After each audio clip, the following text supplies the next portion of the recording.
I know there's a lot of other guys who have pretty big YouTube channels or kind of public commentary. And one of the talking points they love to hammer home is like, don't buy your home, rent it, right? Yeah. Talk a little bit in terms of the pros and cons of buying versus renting and why you feel like it's better to actually go ahead and purchase it. Yeah, so the biggest way to wealth, or easiest way, in my opinion, to wealth is home ownership. If we look at the average net worth of a tenant, it's $5,000 to $7,000. Average net worth of a homeowner is around $200,000 right now. It's incredible, and there's a very simple reason for that. It's if you just buy a home, even if it's with 5 or 10% down, and the payment is even remotely similar to what the rent would be, you have to pay to live somewhere. So if you're paying $2,000 a month rent a place or $2,000 a month to own a home, one of the beautiful things here is the first easy difference you have is principal paydown. You are paying that property off. In 30 years, you'll own it. So every single month, that's like a forced savings account. And if there's one thing that Americans are really bad at, it's saving. But because you have to make that payment, you're actually forcing yourself to save. And the neat thing is the payment stays fixed, minus, insurance and property taxes and that. The payment stays fixed. So your payment on a home over 30 years barely goes up, whereas rent goes up at least generally with inflation or more. And of course, the home value goes up because the rents are going up.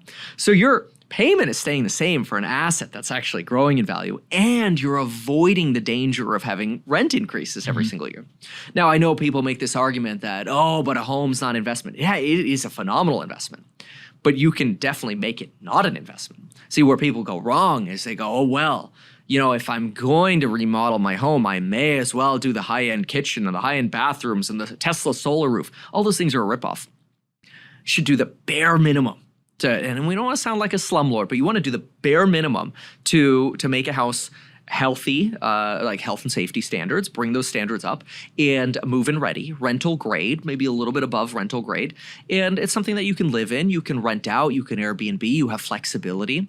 And this is something that you could grow your wealth with. Not only that, but as your wealth grows, you can get a credit line against that and go buy another home. Or do something that I like to do is, 2 things I like to do. One thing is bank hacking. You buy a place for 3.5% or 5% down, live there for a year, do it again, and do it again. And do it again. And all of a sudden, you could have 4 or 5 properties. By the, if you started when you were 25, by the time you're 40, you could easily have 4 or 5, 10 properties that you just moved around in, and eventually you stop moving. A lot of people want to wait until they have a family. Terrible idea. Moving with kids is a nightmare. I got 2 kids. I don't want to move. The best time to move is when you're young. If you're in college, right? You could rent out the other rooms and help you make the payment. Oh, great. You could get a fixer-upper at that. That's the second favorite thing I like to do. And you could buy. I just looked at a foreclosure in Pembroke Pines just this morning. It was listed for $450,000, sold for, I think, $420,000, and it's in a $650,000 neighborhood. Sure, it needs work, needs about $80,000 worth of work, but even a first-time home buyer can call up the bank and say, hey, I need a renovation loan on this. So you're into the deal for $500,000 in a $650,000 neighborhood.